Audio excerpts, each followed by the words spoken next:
up guys, it's MikeCoco back here bringing you guys a review on the AK-74M. And to start off this review, I want to say that this gun is a very good all-around weapon. So let's just hop into the stats real quick. The damage is at 44 and it's only 1 point lower than the G36E. I do agree with this damage stat because the AK-74M is a solid 3-shot kill on Norwesters at pretty much any range. Out of 200 people, the AK-74M performed a 4-shot kill on only one person when I was using it. So you can see it's very consistent 3-shot kill. The portability is at 63, so this is fairly average. Most assault rifles have around a 60 portability, and 63 is definitely good enough. And you also have to remember the fact that you'll be using speed gear, so portability stat doesn't matter in this case because it's already very good. Rate of fire is at 70. Now this is a 2-point increase from the AK-47 and the G36E. When you're in close quarters combat, you'll notice this buff in rate of fire very easily. Because the AK-74M is still a 3-shot kill, but the rate of fire has been buffed up, you notice I can kill people much more quickly. I think that 70 rate of fire is perfect for this gun. If it were at 74, the recoil might be too high and it'd be less controllable. And so I think 70 is a very comfortable area for this gun's rate of fire. Accuracy is at 90, so stat-wise is the same as the G36E. And once again, I do agree with this accuracy stat. Even when using sights like the iTech or the HDS, which are not telescopic sights, it is still very easy to pick off heads at longer ranges. You can get head peekers very easily, even with, as I mentioned, those non-telescopic sights.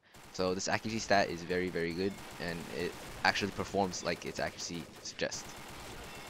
And lastly, the recoil is at 68. Now this is the stat I do not agree with. 68 recoil means it has the same recoil as the G36E, which this gun does not have.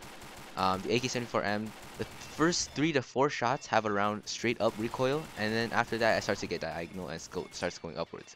However, if you tap fire, this gun is much easier to tap fire with than the G36E.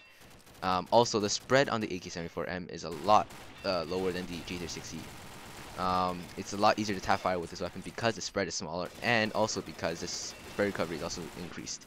It's a lot quicker. The spread recovery is a lot quicker with the AK-74M.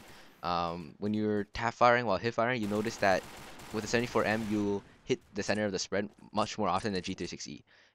If you guys use the G36E very often, you notice that even if you tap fire very slowly while hip firing, you notice that the bullets don't often hit the center, and that's because of the G36E's very slow spread recovery. But 74M does have a faster spread recovery, not as fast as the FAMAS, but it's still very good for tap firing.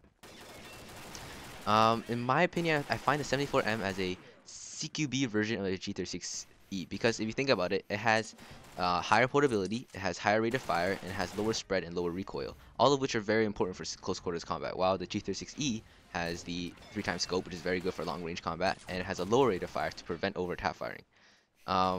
If you're those aggressive players that like to rush very often, the 74M is pretty much the perfect gun because it deals damage much more quickly, and it also has lower spread and recoil. However, if you do tend to pick off people from far range, then don't get the 74M because the G36E does beat it in the long range. However, as I said before, if you are an aggressive player, then the AK-74M performs much better at close and medium range than the G36E. So yeah, that's pretty much it on this review.